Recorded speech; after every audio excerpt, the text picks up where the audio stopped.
Hello and welcome to another episode of the Call to Courage podcast, where we have courageous conversations with inspiring human beings that you can listen into as a way to cultivate more courage in your own life.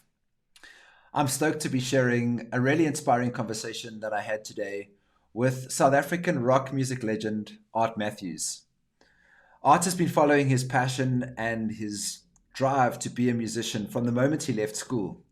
And in this conversation today, he shares exactly what's required to keep cultivating the creativity that's needed to make a living and to be a full-time musician.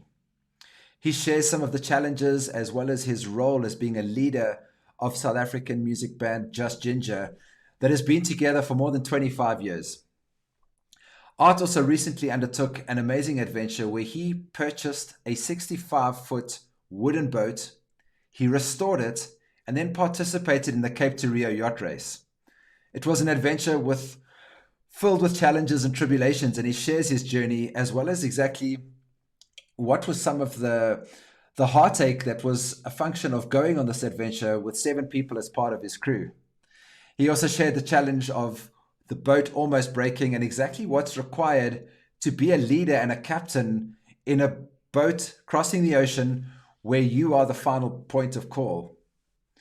Make sure you stay till the end because Art also shares a live edition of a song from his album called Impossible Machines, and the song is called Wait, Wait, How Long?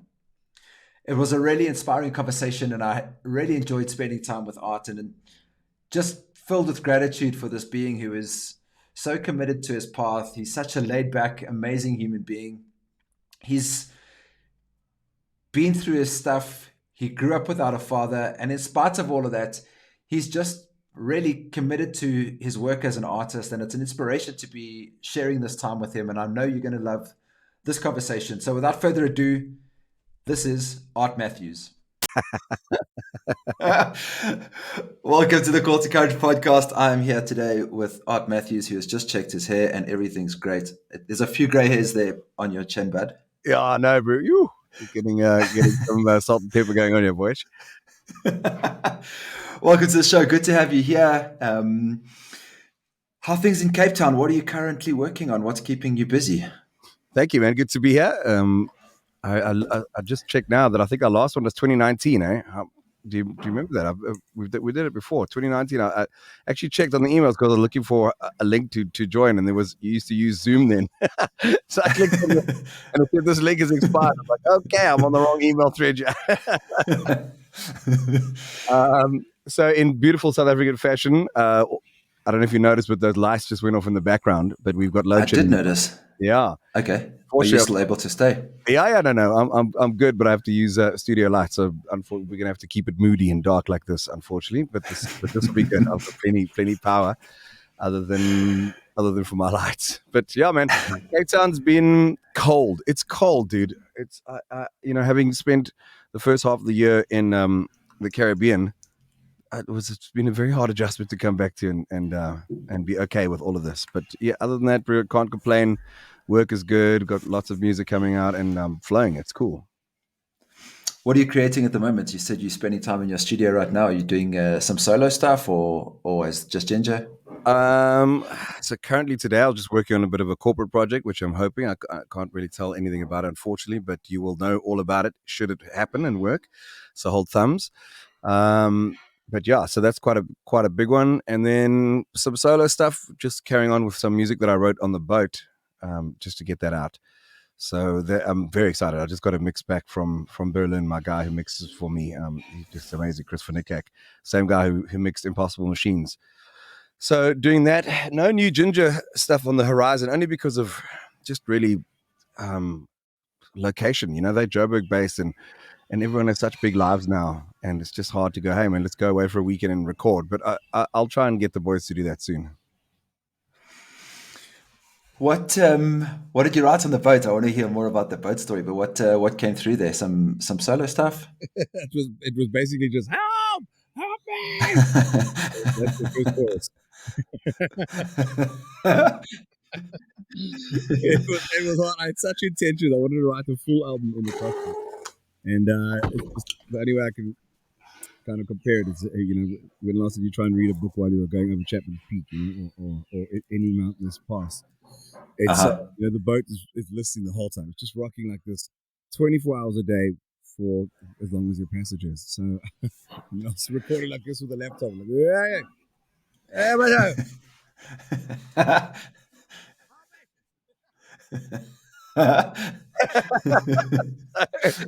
I try to be creative, and I got a couple of ideas out, but also, to be honest, it's taken so long to decompress from that whole experience that it's only starting to come out now. I had quite a mountain to climb when I came back, because I was only meant to be gone for a month and a bit, and I ended up being gone till the middle of April. So I came back to some interesting things that had happened, while I was gone. All good, but just mainly debt. And I've been plugging away. Death. No debt, no debt. Debt. No death. Everyone's alive and well, and everything's flowing beautifully again. I'm so lucky to do what I do.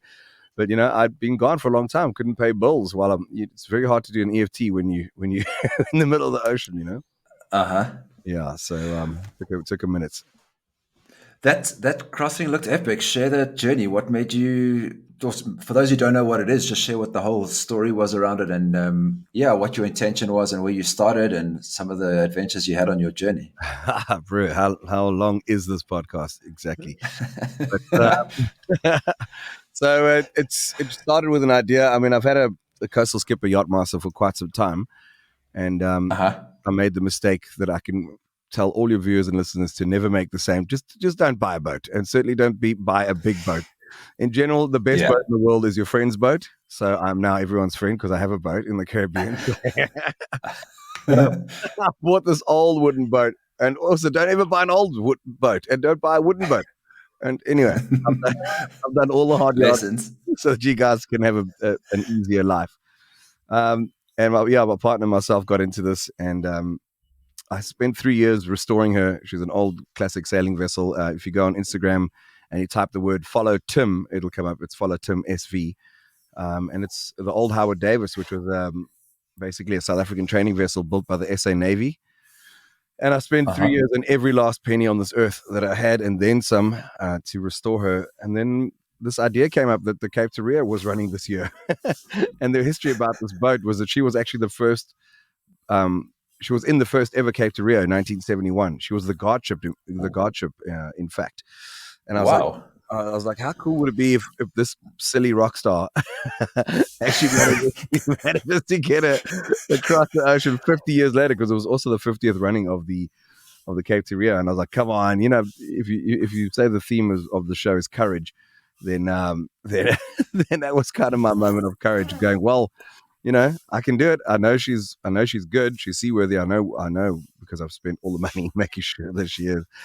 And I paid my ticket to Offshore Yacht Master, which was, I don't know. I mean, I don't know when last you were at school looking at numbers and triangulating sun meridians and all these things. It's just, None of that. Oh, bro. Anyway, you get the picture. That's a call to courage on its own. Just that part. Oh, dude, I don't know. My kitchen was just covered with charts and sextants and all sorts of. It was really wild. I don't know what was going on. There were no hallucinogenics involved at the time of of any of this, but it looked like I was on something proper. And then so I did the Cape2Rio, ran on the 2nd of January after doing 2 back-to-back gigs with Just Jinjer on New Year's Eve. I landed straight and get straight onto the boat and prep. There were 7 of us. I was the captain. It's a 25-day race which we had planned for. It's a hell of a race. I mean, for those who don't know, the Cape2Rio, it's not exactly a skip across the Thames or the Vaal, hell of a thing, dude. So I don't know what intersection. Just before you get into this, what experience have you got in actually doing this? Like, this is a serious race, and I know you have your license. Are you joking? None. I had a super advanced license. The only thing that I had was that I had been chartering around Cape Town for quite a while, and as you know, Cape Town is very unkind. It's really harsh conditions, and I had taken her up and down the coast here quite a lot, which gave me I think, false confidence. No, I had no idea what I was getting myself in for. But I think in that regard, ignorance was a little bit bliss for me. And it's one of those things. Nothing ventured, nothing gained. And I would not take it back ever. People ask me if I do it again. The answer is yes, because most people do this, and when they have the experiences and the challenges that we had, a lot of people will never sail again, which I got to a few times. I was like, never ever again. I'm never leaving my studio ever again. I love music so much. Please, can I need to do that for you forever? And I was just fortunate that I ended the whole story. Unfortunately, we couldn't complete the race. We had some technical issues along the way. So I had to withdraw. I had to withdraw after a couple of days. People can read about it online. It's pretty well documented. But it was all in the name of safety. And so we had to do a detour to St. Helena. A couple of the crew had to leave. And then we just did the rest of the trip. We still went to Brazil. I just didn't go to Rio. So what I decided was, we went to Recife. And the point of going to Recife is that once you're there, you could still go down to Rio, or you could go up to the Caribbean. So I went to Recife, did Carnival for 2 weeks. It's all part of my. I was just all my planning.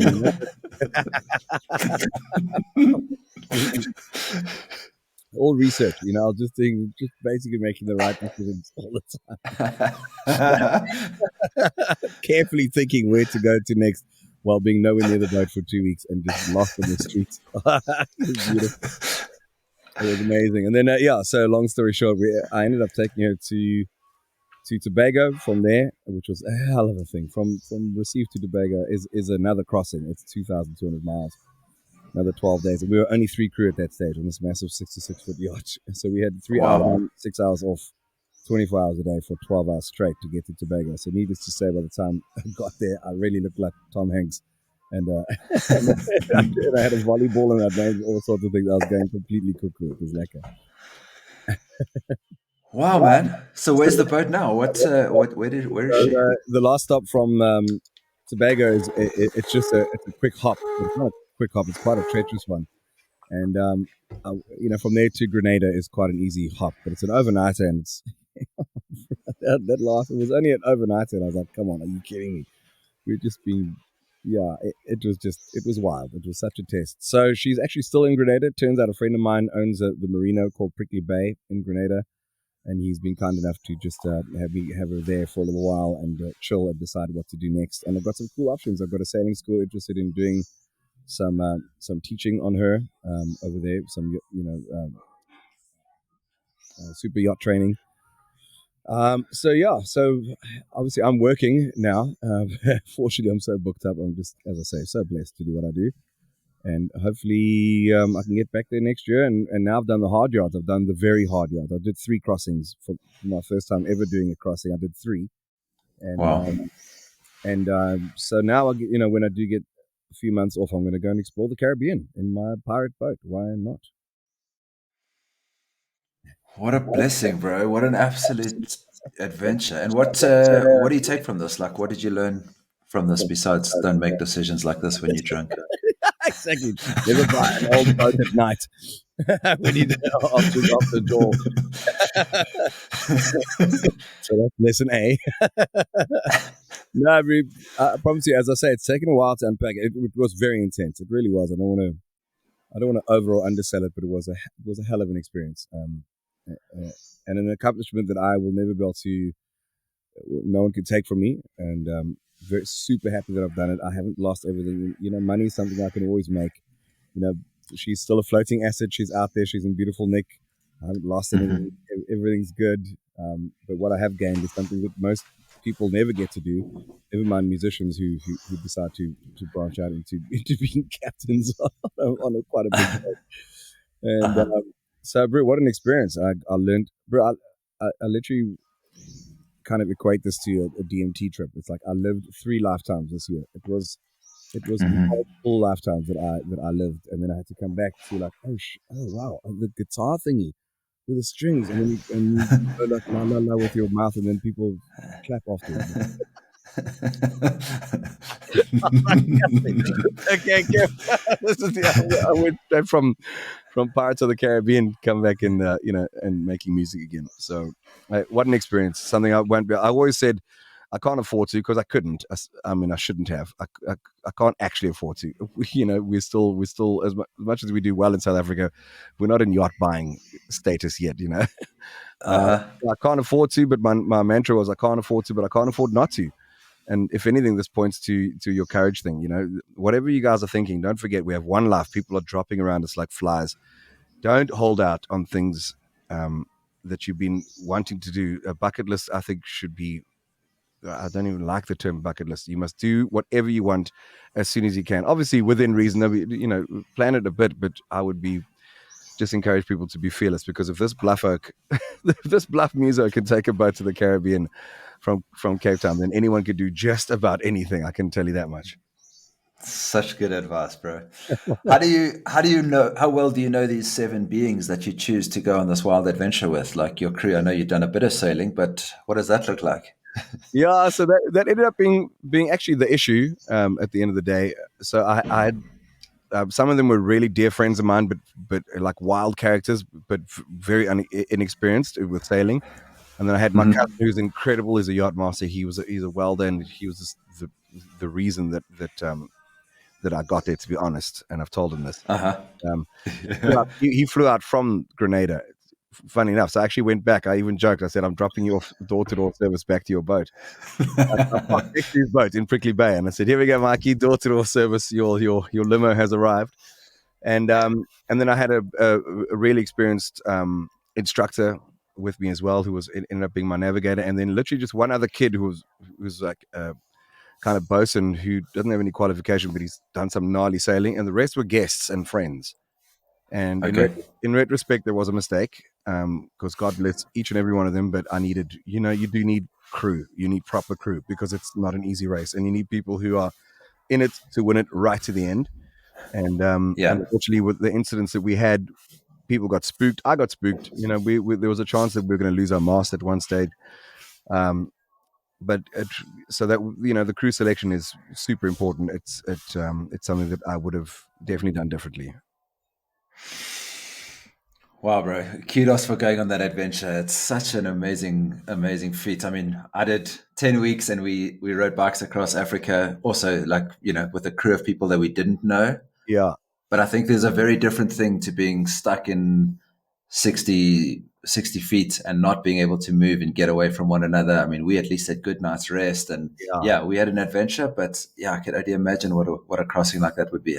Yeah, bro, it's very hard to put into words until you've done it. It's it's not easy. I learned so much about. Well, the one thing I learned about myself is that I can actually do the shit, and I did it well, and I handled myself. I believe I composed myself. Of course, I freaked out. Everyone would, I was the captain, so the buck stops with me, or and I think when that actually hit home is when I think that's when I've really kind of it hit. I don't want to say panic, but I was like, oh dear, if anything happens. This you go to jail for this stuff. If anything happens, if a guy breaks his finger and it starts rotting while you're out to sea or something like that, it's 100% your responsibility. And Yeah. so it turns out that even when you get to the island, when they get off the boat, if they're under your captaincy, you're responsible for them. When they go to a bar and get drunk and get in a fight, you're the one who goes to jail, not them. Which I didn't realize. Wow. I was like, come on, it's like I thought once, I thought pirates, and so being the captain was actually a bit of an overzealous kind of desire of mine, but I'm glad I did it. I feel good, and as I say, I learned that I could actually handle because we had some big moments of some big decision making that had to be done, and I'd like to think that I carried myself as best as possible in between very normal human freaking out, but we got there. Not no one so much as bumped their knee on the trip. I was so safety crazy. I was like, but I suffered as a result. I had the worst. I was so tired, bro. I didn't know what the word fatigue meant until I did this. I was like, because I'm pretty hardy. I've done some stuff. I've stayed up late before in my life. Like past 12 at least 3 times that I can remember.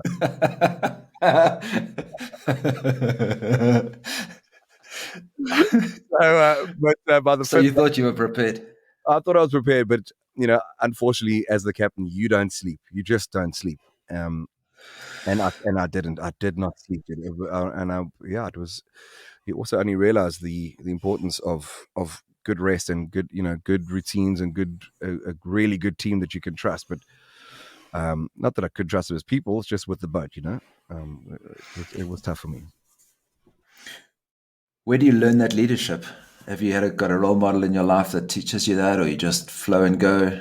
Well, bro, I've been the head of kind of Just Jinjer all these years as well. So in a way, that kind of gave me a little bit of schooling and grounding. Being the lead singer and kind of the decision maker, for the most part, for a band like that for 20 nearly 8 years now. That was about the only life lesson leadership stuff. I'd never done courses or anything like that. Obviously, I did proper courses for the actual sailing, but that doesn't teach you leadership. That just shows you tides and wind. Right. So I don't know. No, there's no mentor, no one I can think of in particular, apart from having just been out there, living, being a rock band in foreign countries, and also dealing with stuff and backstage and on stage, and I guess that's kind of where I got it from. And I think I took that up to another level. I'll tell you one thing: if you do want to go sailing, I'm probably your man, because I've done it, and we might not go on an old wooden boat. Let's go on something kiff and fun with maybe some electric winches or stuff like that. But my cousin and myself will get anyone anywhere. I'm convinced of that. What share some of the adventures that you've had being the leader of Just Jinjer? What for those who don't know Just Jinjer, if they're not maybe from South Africa, Yeah. that's a long time to be a music band staying together. Like not a lot of bands stay together that long and are successful and continue to churn out work like you guys have. What's required to keep you guys together? I mean, in addition to leadership. Brie, we have a very simple.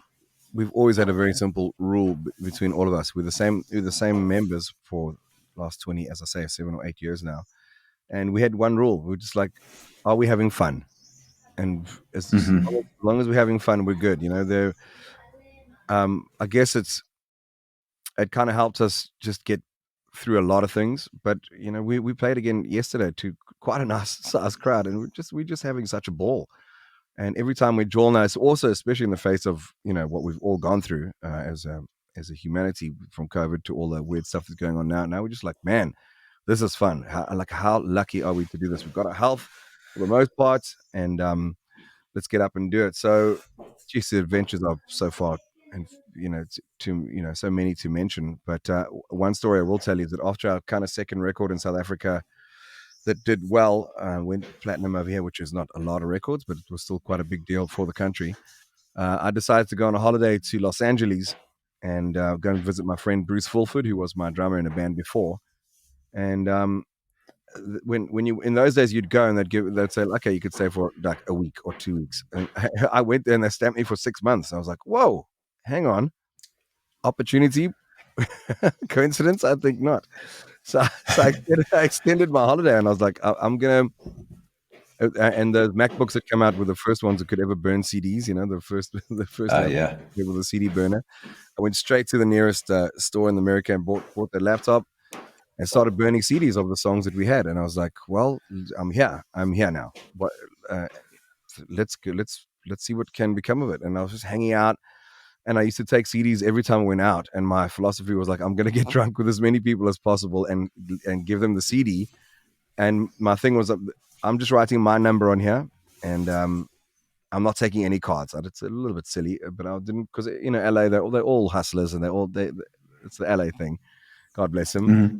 And I was just like, I won't be calling you. You call me. You listen to the songs. If you dig it, call me. And lo and behold, someone did call me, and they got me an interview, an audition, should I say, at Capitol Records, the Capitol Records in Hollywood.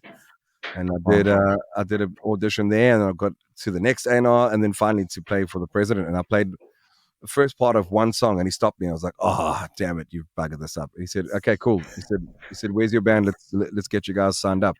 I was like, "Well, there's one little problem with that. The band's in South Africa." And he literally said, "Don't make your problems mine." And I looked to the guy who'd got me the audition, and he said, "That means that's not a problem. He's going to fly you out." So that's how Just Jinjer got signed to Capitol Records back in the day, 2003, I think it was, thereabouts.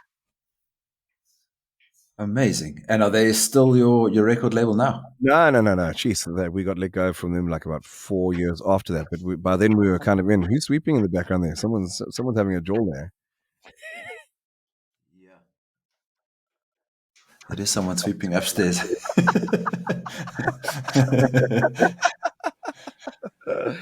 Uh, sorry, I just got a condenser mic on there as well. I can hear it. I don't mind. But yeah, so we, that we actually ended up going through quite a few labels at that stage.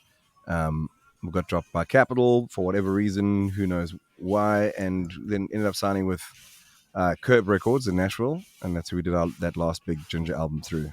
And then Okay. once that kind of fizzled away, we were like, well, what are we doing in America? We love South Africa so much. If we're going to be waiting for our break, which could be any time, to this day still, who knows? And what is a break, in this day and age? We happy. We've done kiff. Life is cool when it's simple and you can appreciate it for its simplicity as well. And you stop comparing yourself to degrees of success that perhaps you had or were motivated by in the beginning, and you just realize, you go, man, this is cool. I dig my little hustle. I dig what we do. There's no drama. I don't have excessive money, so I trust everyone. I don't not believe people. People hang out with me because they dig me, certainly not because they're going to get rich. Do you know what I mean? So it's taken a lot of that kind of just like unpacking all of that and just processing and accepting and just getting on with it, man. Like, life is really chilled. Cape Town here, I mean, I've got this heritage building which is 100 meters away from the beach. I got my dogs here. I managed to build a house for my mom on the back, and like that's my life. I'm not married, no kids, and to be honest, bro, I'm pretty damn happy. I get to play Xbox whenever I want. I'm on level 55. If you guys want to, if you got anyone wants to hook up with me, Bluffboy07, hit me up. Let's go and slay some demons whenever you want.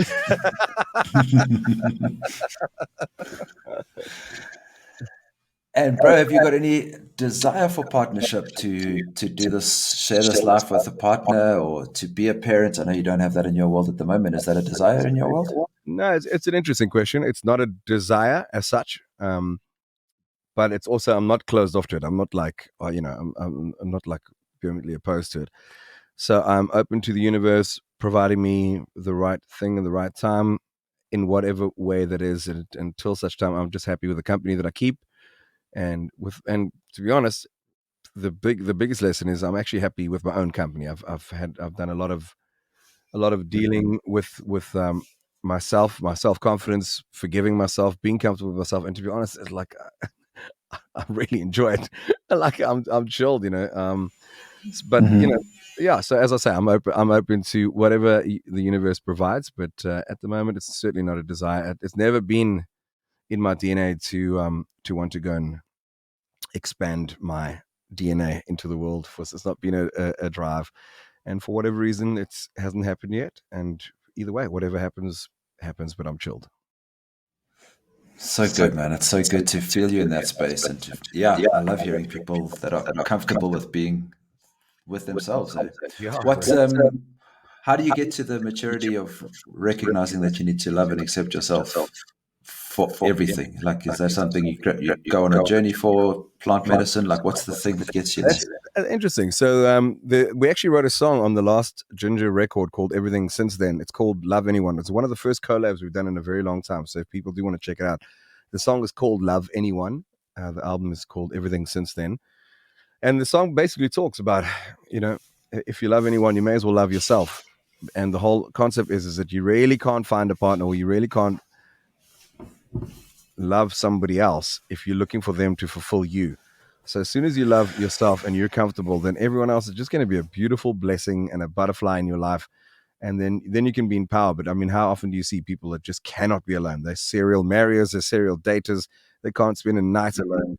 They need someone else to complete them. And everyone must go through what they need to go. There's never any judgment on my side. I understand being lonely. I understand, feeling inadequate or whatever it is. But to have someone else fulfill you, and like, that's my person. And the other beautiful terms are like my co-pilots. Like, that's very lucky. But at the end of the day, this is your life. It's very nice to have someone to bounce stuff off of.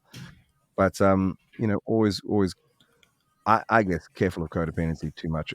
That's not something I dig. I've done it. I've done it plenty of times. I've been super into relationships, and I've always just unfortunately just gone, oh man, this is like in principle, it's a little bit old school for me, but I don't really kind of dig this, to be honest with you. It's not that I'm selfish. I'm quite the opposite. I go so all in that I eventually end up losing myself entirely, and then I get a little bit bummed, to be honest, because I know that left to my own devices, believe it or not, I actually have some good habits, and so I live a good life. I wouldn't be this older rock star if I was a train wreck, left to my own devices. So I yeah, so I enjoy my independence, and then then when you're in that position, everything that comes into your life is just color.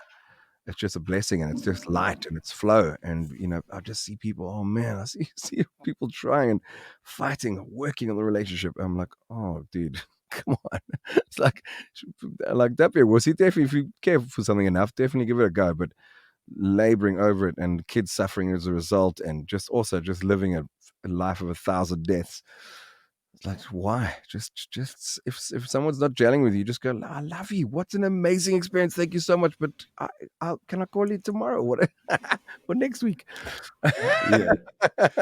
But how do you get there? How do you get to this place of like being in this? Like, is this your upbringing? Do you have this model to you in your caregivers? Like, what is it that gets you to this place of recognizing that you can love and accept yourself so fully? Yeah, it's been a process for me. Certainly not intentional. I haven't been like actively working on doing it. It's just I feel like I've just stumbled into this kind of mindset. You mentioned plant medicine. I did a San Pedro journey in 2017, which was amazing. It's the first and last time I've ever done it. That didn't really teach me about what we're talking about right now, more than just a lot of beautiful enlightenment, a lot of encouragement. Part of the thing about before you go on a journey like that, you have to have an intention, which I didn't have right until the morning of going. And I was like, oh man, what if I go up there without an intention? Then I'm going to lose my mind. I was so worried. I was so worried. So at the last minute, in the morning, we were all gathered, we were taking a hike up a mountain. And I said, okay, my intention is that I've had this quite interesting life. The intention is that I want just some kind of indication that what I'm doing is right. Or if I need to change what I'm doing, I'll change it tomorrow. I'll become an accountant or something like that tomorrow. And that's my intention. Obviously, whoever uses me for the accounting. So I just set that intention for myself. And man, I'm not that kind of hippie, by the way, but I was like, in the middle of the journey, it was just so beautiful. Everyone else was purging around me. I didn't purge, which was the only thing that kind of made me worry. I was like, oh man, you've kept this plant in you. Aren't you meant to vomit? And then you start then you start seeing things. I didn't see things. It's not a very visible hallucinogenic in that sense. It's not like ayahuasca where you meet your ancestors and all that. I don't think I'm ready to do that just yet. But I would find myself like on the mountain, just like, and you fully, you got all your faculties. You're very cognizant of what's going on. You're not out of your mind. It's such a beautiful plant. It Mm-hmm. really is. It's so powerful. Like I really wouldn't advocate anything on the planet, not alcohol, not weed, nothing. I would never, ever, ever suggest that anyone does anything. But I would say if you came across the path of the right shaman and the right people in the right environment, that's something to check out, because I don't see how it could ever have a negative effect on you. I've yet to hear of a case, and if you do research, you'll be hard pressed to find someone who had an adverse reaction to San Pedro. If you compare it Yeah. to next door neighbor, how they are reacting tonight on alcohol, it's a walk in the park. And as I was cruising up the mountain, I just found myself in lotus, like full lotus position. I didn't even know the word lotus until I've climbed this mountain. I was just and I was just like expelling. I was just like, oh, and like things would like pull in, like I'd think about certain things and go, oh no, that doesn't apply to you anymore. And I would just like breathe out. So that was actually very cool. It was very, very cool. And it wasn't intentional. It was really guided. It was guided by Uncle Pedro. Mm-hmm. But it is true. These plants are they're very powerful. And yeah, but it's also one of those things. The same for me with mushrooms. When I do take it, is so microdose. I know you can do the hero dose, and you need to do that, and you need to freak out. I don't like that. I'm a bit of a control freak, being a captain and everything. But Uh-huh. the psilocybin and the mushrooms are just beautiful. They're just beautiful little teachers, and they scrub your brain clean, and they refrag you. I did like for a couple of days when I got back from the trip to kind of deal with the PTSD that I had from it, and it worked. Mm-hmm. Treat, man, it was wonderful. And again, it's another thing that I, I wouldn't. I don't know when I'll take it until Africa Burn next year again. Mm-hmm. So you're saying, Pedro, you go up the mountain and you're like rock star accountant. What comes through for you that gets you to not Yeah. become a bookkeeper? Well, well, apart from my matric report, And your bookkeeping skills. apart from my actual math result that I got in high school, no, it was beautiful. When I was in Lotus, I was just getting beautiful messages going, "Bro, you're good. Your intentions are good. The music you do uplifts people. It's coming from the right intention, and you're good." Well, a message that I did get, which I unfortunately didn't heed terribly well because I ended up buying a damn boat. But the message that I did get, they were like, "You got to get a bit of a move on, buddy. We'd like to hear some more music, so let's get going." And unfortunately, I did almost Mm-hmm. the opposite, which I do apologize to Uncle Pedro with that. But I'm doing it now. The boat's out of my sphere, so I'm actually able to get back in the studio and also but newly invigorated as well. So all of it that went through was for everything that happened was for good reason, and I just got beautiful affirmations that I'm on the right track and need to continue doing what I'm doing. So good to hear, bro. I mean, in a world where everyone's so focused on like the commercial stuff, I really think we need to spend more time uplifting and developing our artists. And yeah, it's beautiful to connect with people that are following their creative muse and bringing it to the world. And like it's been your life path for as long as I've known you. But how long have you known you were going to be a muso? When does that come into your world? Yeah, I don't know. Well, from when I left school, I went straight and studied drums. Um, so I thought I was going to be a drummer immediately. I just had no idea I had a voice. I learned how to play guitar like literally during that year of learning drums. I picked up a guitar and started my first cover. And I guess from the time that I got the response of people hearing me, I was like, oh, okay, this is actually, you can actually do this. And also, interestingly enough, is that this little adventure on the boat as well, just another reaffirmation is like, yes, go and be a pirate. Yeah, go and do all the things.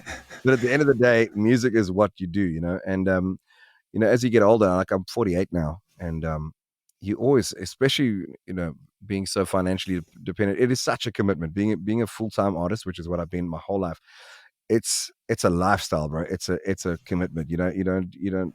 A lot of musicians I know, and there's absolutely no shame in it. I think it's commendable. In fact, they have second jobs. You need a job to be a musician, which in itself is a contradiction because my job is my job, music is my job. But you know what I'm saying? It's Yeah.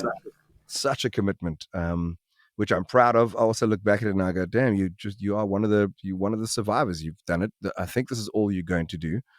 And every now and then you go, oh, should I be investing in this business? And yes, maybe I should have done some other investments and stocks and trades and got some and spread my eggs in different baskets or whatever. And I'm just going, yeah, I will, and I probably might still. But I own a house and I own a boat, and I'm pretty kiff. I really am okay. Mm-hmm. Like and I know this probably always sounds like an answer that people of lesser means, if you want to say, of which that's even the wrong word for me, but of lesser degrees of success, according to other people, which is also BS. But I just I do see super wealthy people, and I just go, man, with all that money and all that success, especially also other musicians who've had wilder success than me, they can't leave the house. I walk down the road to Hart Bay, and people know me but like they high five me. I mean, like that's like, and we chilled. I've got a very, very chilled life, and so I'm just seeing what the universe is gonna hand to me. The same with my personal life. Anything could happen. I'm fortunate that as a musician, for some reason, I don't know how, my voice seems to be stronger than ever before. The creativity doesn't die. I genuinely believe this when I say this, is that I think my best years are ahead of me. I have some grand plans. I have confidence that I haven't had in many, many years. And I'm also just, it's one of those universal things as well. When you take when you take the urgency or the desperation out of something, then it just all just falls into your lap, which is something I wish I had known when Just Jinjer was in LA. We were like just hustling everything. And you fighting. And if anybody had gone, just chill, man. It's going to happen. Whatever's going to happen is going to happen. And you actually invite it quicker when you adopt that mindset. But it's incredibly difficult. It's the same as telling someone that when you're in the ocean and a shark swims towards you, you have to swim towards it. Yes, in theory, that is correct, but it's much harder to apply.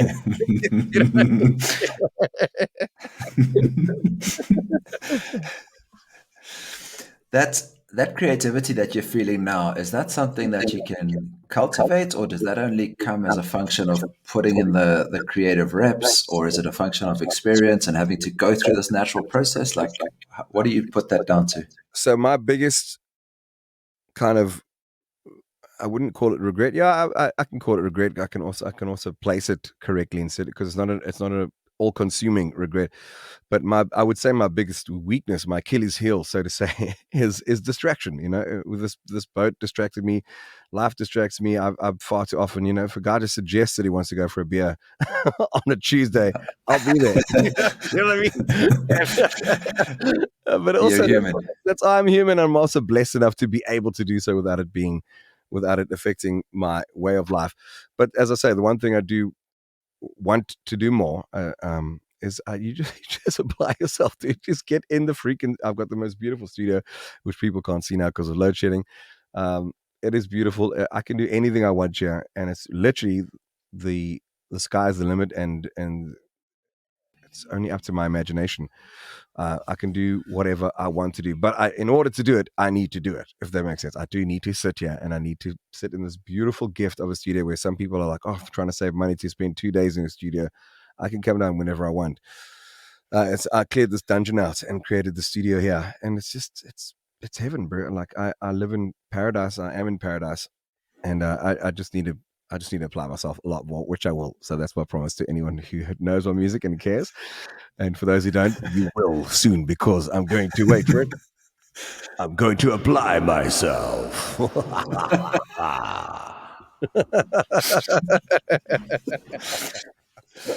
I have to own that, having left South Africa and not being connected to South African radio and stuff, I've sort of fallen out of rhythm a little bit with your music. And then a friend shared Impossible Machines with me, like just before I contacted you, and it's been on repeat in my world for the last couple of months, and I'm fucking loving it so much, man. What's the inspiration behind that? What is the Impossible Machine? Well, I ended up naming my boat The Impossible Machine. It's got nothing to do with that song, because the song is all about these impossible machines, these cell phones that that we're addicted to all the time. And I'm quite badly down that rabbit hole, I think, like most of society in this day and age. So the song was written about that, and just about trying to make sure that we are able to stay present without these devices distracting us all the time like they do. It's about finding good habits around them and how they're going to factor or contribute to your presence. But the album, I must say, as a musician, it's so hard to listen to your body of work and be proud of every song. Like, I can't. I haven't been able to before. Of course, we've got a couple of songs that thank God people love, and I'm happy to play them over and over again. People always say, like, don't you get tired of playing Shallow Waters and what he means? I'm like, listen, dude, have you seen my job compared to going pushing pens at another desk? I'm like, accounting. If this fat gap tooth person can go and sing Shallow Waters and get paid for it and applauded, and people appreciate it, then if that's my job, then so be it. Then I couldn't be any more grateful. That said, you always want to do new music and things like that. But I have completely forgotten where I was going with the point. Yeah, I'm going to ask you to fill me in there again. No, cool. Just the inspiration for Impossible Machines. All right. Yeah. So I was saying albums that you can't listen, and it's one of those records that just came together track by track, top to bottom. I didn't use acoustic guitar, not one acoustic guitar on the whole track, which is kind of what I thought I was known for, singer, songwriter, acoustic. And weirdly, the first time I ever did an album without acoustic guitar was the first Salmo award I ever got in my life. It's kind of like the universe Wow. going, "We hate your acoustic shit. just play, just play electric guitar." And I used quite a lot of synth and electro stuff on the record, and it got very well received. And it's just one of those records that I'm proud of. I don't, people do ask me if I listen to my own music. I really don't, not on purpose. But that record for sure is something that I stand by. I love playing the songs live. They've obviously got a different dynamic because I don't have all the electronic elements with me when I'm playing live, but they translate very well, even on acoustic guitar. And there's a couple of songs in there that I'm very proud of. And this next song, I'll give you, I'll let you know. The song is called "Tell Everyone." So when you hear it, it's a song that is obviously written about oceans because I've been on the ocean, and I'm definitely worried. I'm not a conspiracy person at all, but I am worried about how we are raping our oceans, and the plastic pollution and the overfishing are genuine concerns. Uh-huh. I'm not a global warm conspiracy theorist at all. To be honest, that's not really a concern of mine because climate change has been changing since the beginning. Of course, I'm always open to more information on that, but like the on the ground concerns that I have is that the ocean and the tagline in the song goes, I try to tell the world that if the oceans die, we can say goodbye. So try and find a way Mm-hmm. to tell everyone, because that is true. If the oceans die, which they're not looking good, it's not looking good. And having sailed halfway across the world, I got to see, the reefs are dying. They're like 70% of them are burnt out. There's not a lot of fish. We didn't catch a lot of fish, and we sailed 6,400 miles. Um, it's not as Mm-hmm. bountiful as it used to be. Again, I hope I'm wrong. Maybe someone can tell me that the world is okay as far as the ocean, because I know that reproduction does happen, but the reefs are in big trouble. And so never mind AI taking over the world and terrible politics happening and COVID and all these other things we need to worry about, and nuclear and stuff like that. If we don't have an ocean, we are gone. That is I'm pretty sure of that. Mm-hmm. What do you let me shoot a question back to you quickly. What's your first of all, where are you? Where are you based? Let's reverse this interview for 2 seconds. I'm in Guatemala at the moment. I've What? made this my home. What? Okay, Yeah. what? You interviewing the wrong guy here. I want to know what the hell's going on with you. That's a Guatemala. What is a Yeah, Guatemala? man. Put on toast. Gu- Guacamole. You know how many people from South Africa have no idea where Guatemala is, and I'll get friends phoning me from South Africa, and they've been out for 10 beers, and they'll be like, "Pickers, what are you doing in guacamole?" I'm like, "It's Guatemala, Yeah. Latin America, yeah, Central America, next to Mexico. Yeah, Yeah. I've been here for probably 5 years now, and it was the end of my world excursion, which was my journey to go and find myself and a bit of a healing path after my life in Johannesburg, and just ended up here. So yeah, I'm in Guatemala at the moment. What a jolt. Yeah, That's man. that's amazing. And you've got fast enough internet there to do things like that. So that's always my first thing about any other country. It was like, what is your what is your bandwidth? So what do you do outside of podcasts? Sorry, bro. I'm curious now. That's cool. Yeah, I've got a men's work container that supports men to have open-hearted conversations and have some of the topics that a lot of men don't necessarily have space to have conversations about. I'm really interested in the high rates of suicide in men because I don't think we have cultivated inside our culture a space to have authentic conversations. Hence the podcast. Yeah. And yeah, I'm also really interested in relationships as a pathway for growth.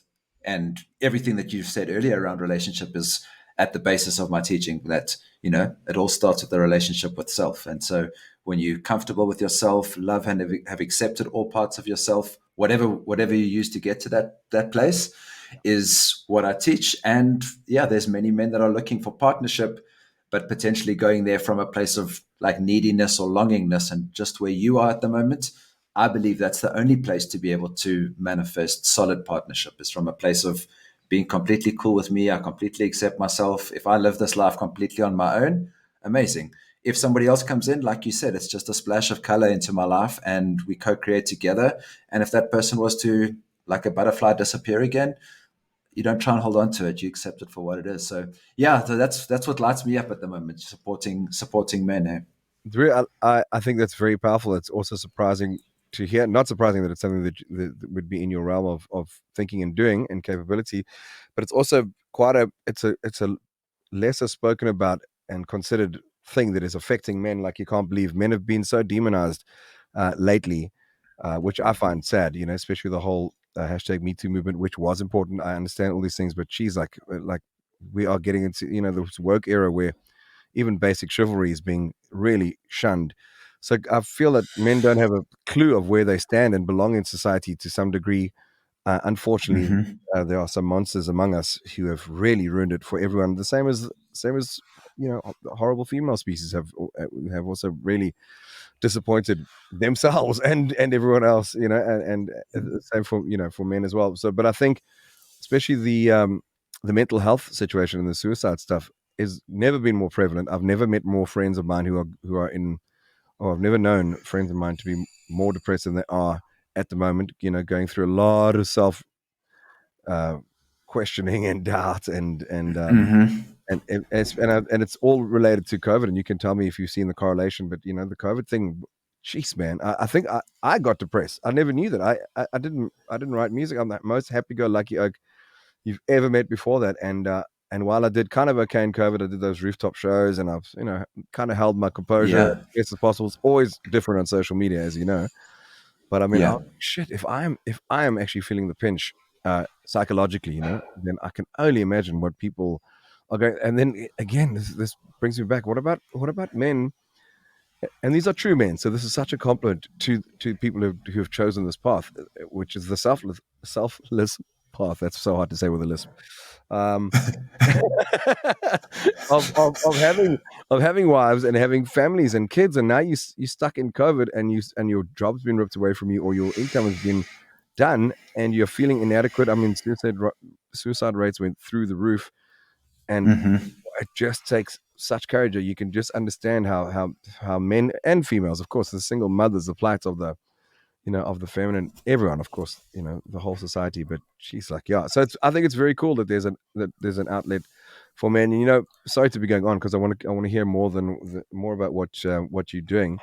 But men in our kind of era have grown up with such bravado that we've had to be macho. You're a pussy if you Yeah. if you cry. Crying is a form of weakness. You can never show emotion. You have to be super tough. Mm-hmm. What the hell for? Who the hell said that? At what jock convention did that become mandatory? And you know what? We still having to break those kind of those preconceptions in so many ways. And I just think it's lovely. I've never said I love you more to male friends in my life since COVID. I mean, I was always Thank you, bro. quite forthcoming like that, but you know what I mean? Say I love you. You do. It's so simple. It doesn't mean that you want to have relations with them, but you can say that you love them. Do you know what I mean? And it's a genuine thing. And why can't men hear that? And why can't people hear that? And I think, yeah, so it's been quite a plight. But tell me what you've seen since COVID and the effect that it's had on people. Well, not even I since think COVID. it's Yeah, I think what you point to is pretty true, specifically for the world that I grew up in. And I think inherently on this path of being a healer is our own individual journey of being a wounded healer. Like there's a part of me that was stuck in that macho world and believing that I needed to tick certain boxes to be acceptable or to be okay. I'm now of the opinion that our relationships with others are sort of an indication of how meaningful our life is. And I was living in a world where I was pretending to be okay with everything in my life and, not wanting to deep dive into where I felt uncomfortable, not wanting to let people know that I wasn't okay when life was shit. And I think that's the same for many men. And when you don't have a space where you feel that you can authentically be yourself, lay it on top with the idea that you need to make sure that everything's okay. Lay it on top with the idea, like you said, you don't cry, you don't show emotions. Mm. Those emotions get bottled up and you store them inside yourself. And I think there's not a lot of ways that we're taught not only to be able to recognize those things, but even there's simple tools like emotional release tools that you can use to tap into that anger and to let that rage move through you in a healthy way so that you don't carry it in your body and so that you don't sit for days and weeks and months and eventually years with the frustration of having a shit job, having to do things just for money, Yeah. feeling like you don't know who to be able to connect with. For me, it was sort of surface level conversations fueled with lots of alcohol to basically just glaze over and make me feel numb because my life was so fucking terrible and I didn't know how to be able to just say, you know what, I'm fucking hating what I'm doing. And I don't blame anybody around me, but it's really hard to form a deep and authentic connection with the people that I love the most. Go for a beer and say, hey man, how things going? How's life? And I'm like, oh, no, we good. How things with you? Like I quickly Yeah. divert the conversation so I don't have to go there. That shit builds up. And I think if we don't get a chance to be able to own that and to be able to speak about it, eventually this manifests as depression, feeling lost. I You're think sick. these deeply stored emotions become dis-ease in the body. Exactly. Yeah. And I think that's sort of the pandemic that we're facing. I mean, what came with COVID, whatever you believe about what you think happened there, the bigger crisis is not how many people died as a function of having received COVID. I think it's the ongoing mental health and feelings of disconnection that is the real pandemic and the real crisis. And I think that's why I'm so lit up to have these types of conversations and to be able to connect with more and more men, but also couples. Like this is a men need women, women need men, and even in this woke culture where we don't know if we're men or women and we identify as different things, I believe it doesn't matter the body that you're born into. We both have this sort of what's it like a universal masculine and feminine energy that exists inside both of us, and we can't be one without the other. And I think what those represent for me in a male body is the emotional part of the feminine energies is being okay to cry, being okay to fucking rage, being okay to have an authentic heart open conversation with somebody else. If you disconnect that from yourself, you disconnect yourself from a part of this human experience. And I think that's really the work. And it's the same for women, like to be able to find purpose in their masculine and move through the world in a meaningful way, not just be connected to their emotions. I think we all have work to do on what I call the inner marriage, our own internal masculine and feminine, irrespective of the body we're born into. Yeah. I think it's powerful stuff, bro. Yeah. So that's what I've been working on, and that's what I'm excited about. I mean, as a function of me getting clear on loving myself and accepting myself and some plant medicine journeys, I've manifested an amazing partnership into my life with another being who has, matches me and has done the same amount of work that I've done, and we've continued to grow together. So that's been my jam over the last few years. Do you facilitate any ceremonies on your side there, or do you have someone who does it, or do you have a shaman there? Or I don't facilitate plant medicine myself. I've been on journeys with people in the community. I live in a small hippie community with tourists coming through, lots of yoga, meditation, like a new agey scene. yeah, And there's quite a lot of ecstatic dance and quite a lot of plant medicine in and around here. So there's access to that type of stuff. Also, being in Latin America, a lot of like ayahuasca and San Pedro and the masculine cactuses as well. So right, yeah, there's access to a lot of it. It's in fact living here. It's more about centering yourself and integrating the work that you do instead of moving from one ceremony to the next, because there's a bit of that as well in the new age scene. People hiding out and doing continual retreat after retreat, but not actually anchoring it into their life. yeah, yeah. I can imagine. There must be quite different being out there because you are so you know your South America is just known for its for that kind of access to that kind of stuff. So I get it. So it Mm-hmm. must be interesting to just be planted there, especially being from Joburg, and being on this new path. And so how cool, man. I didn't know that you were in guacamole, and I think it's amazing, man. Are you still kite surfing? I haven't for bro, again this boat, man. I, Yeah. I stopped everything.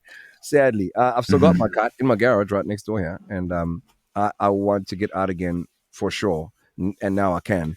So I will. And it's also not season at the moment. That said, the roof nearly got blown off last night. Cape Town has been brutal, bro. It's the most brutal I've ever seen these winters. I've never had so much rain, never had so much wind. So I don't know what the summer. Wow. I think it's El Nino happening at the moment. So there's a chance the summer is going to be equally as brutal. I'm not terribly sure, but yeah, we'll get back in the water definitely. I want to go back to your music for a second. Firstly, have you got the space to be able to play something before we sign out of here? What on guitar? Yeah. Yeah, yeah. I guess I can. Start thinking about that while Okay. I ask you your inspiration of Rodriguez, who recently passed. What did he play in your journey as a group and your solo artist?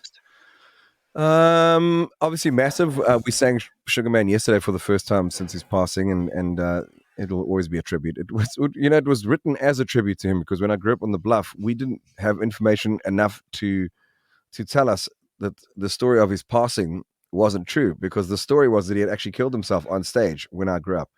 And so when we did Oh it as wow!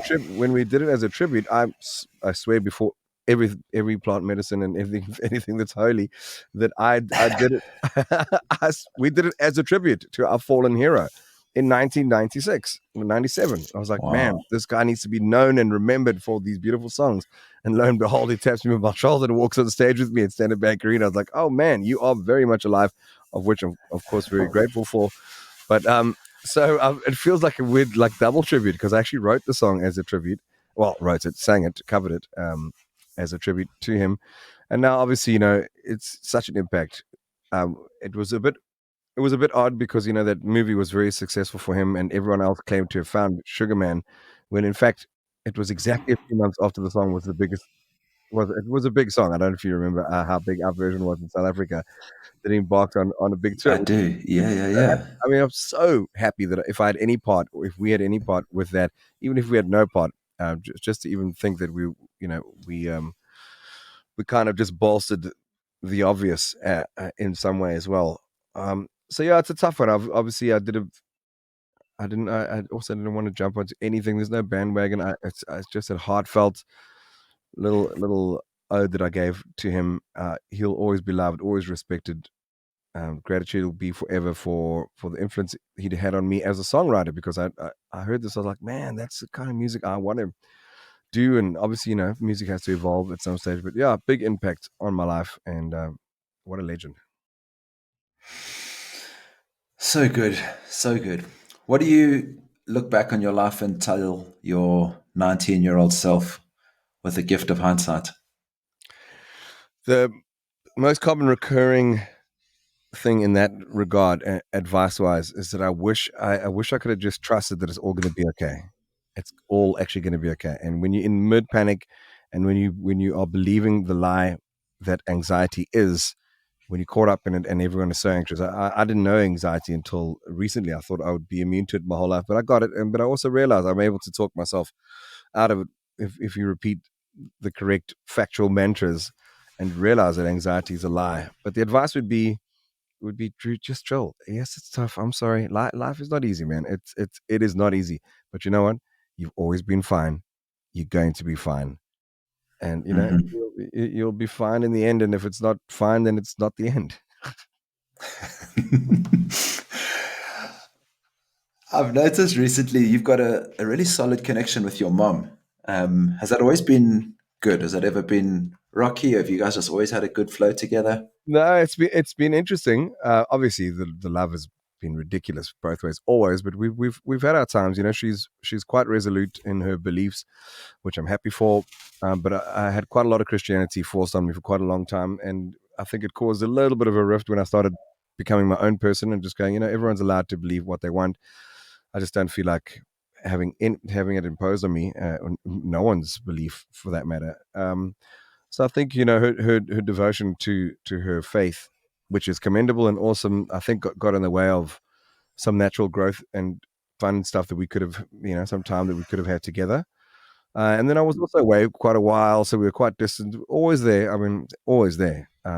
But since I bought to the place on this property, we've just had the greatest time. And funny enough, once we both got over the two strains of COVID together, um, we kind of like, I won't say partied our way through it, but we just are really of the opinion that she turned 80 in February, and I'm like, man, as Wow. long as you're 80 and you're willing to come and have a little spot of sherry with me on the evening, how freaking kiff is this? So it's Hmm. definitely been the best couple of years. She's in incredible spirit. She's so strong. She's really funny. In fact, I think I need to do a lot more on social media with her, because every time I do a post with her, it gets 1,000 times more likes than when I do any of my stupid music on there. So I'm gonna use it. I can definitely use it as a marketing ploy. What's your relationship with your father like? Is he in your world? Father passed 15 years ago, and I got to meet him when I was 17. It was very late. It was a very weird one. And we had a beautiful relationship right up until he passed of cancer. He was part of your life, or you only met him when you were 17? When I was 17, yeah. So, yeah, it was quite an odd one. But it was fantastic. There's obviously a lot of history and stories as to why he wasn't around. But I didn't really mind. And then when we connected, I was like, okay, well, that's weird. I guess I was kind of cathartic even then. I was like, instead of going, where were you? I just said, listen, you've missed a lot of birthdays, so you better buy me a drum kit. I'm going to drum college. And he was like, okay, cool. Like, you got a flight leave, dude. And yeah, we had a great time. He was so cool. He was charming. Andries Petrus Stefanus Brits. I mean, it doesn't get a lot more Afrikaans than that. My surname would have been a Brits had I not been an affair of his while my mother was married to Mr. Matthews, who is not my father. So, Okay. yeah. Wow, amazing. Yeah. What are you going to play us, brother? I didn't know I was playing, so let me get some of the sweet reverb. Okay. I was gonna plug it in and get all professional, but screw it.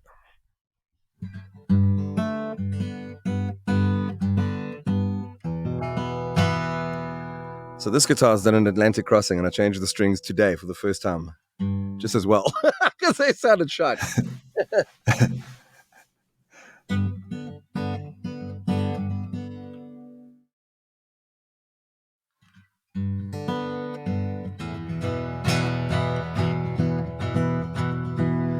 Been dreaming of a perfect world where we live,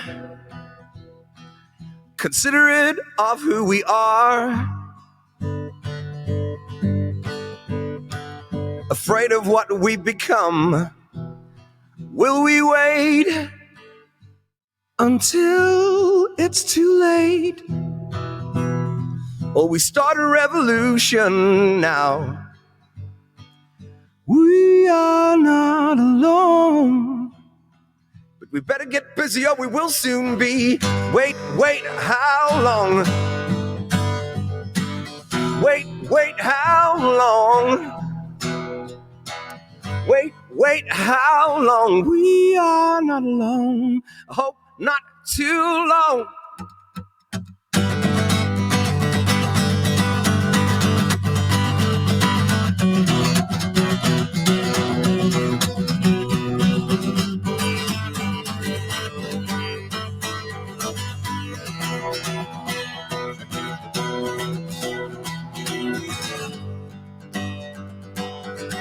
Oh, just think of what we'll leave behind. Will we wait until it's too late, or we start a revolution now? We are not alone, but we better get busy or we will soon be. Wait, how long? Wait, how long? Wait, how long? We are not alone. I hope not too long. Oh.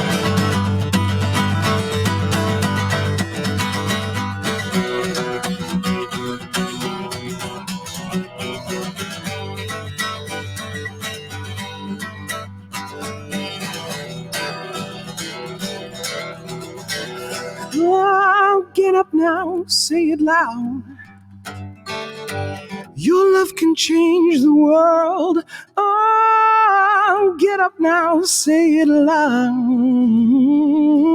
Get over it before we lose ourselves.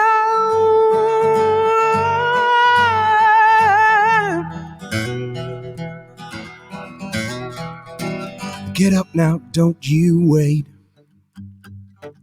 Your love can change the world. Oh, get up now, say it loud. Get over it before we lose ourselves.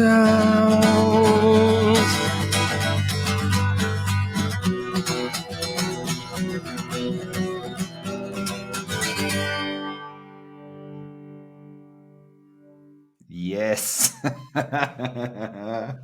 Fuck yeah.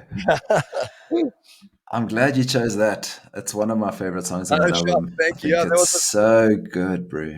there was such a wild card off the record. It was the fifth single, and it's just rock, man. It's the most Shazam song that I have, and I like it because it's got a little message and it's a little dark horse, and as you can see, it's such a fun one to play live. When I play with Jude, my drummer, geez, we slam the crap out of that thing on stage. When I got back from the Caribbean, the first show I had was at Africa Burn, and I mean, as I say, this guitar looked so foreign. I was like, what?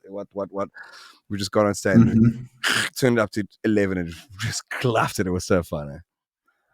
Oh, good, bro. Fuck, that's so amazing, man. But it's been so good hanging out with you. I really appreciate you sharing your magic. I really appreciate you following your path, bud, and just watching you, yeah, continue to just be you, bro, and share your gift because, yeah, it's fucking inspiring. And it's been an honor to watch your journey and to hear what you've created. And yeah, long may it continue, brother.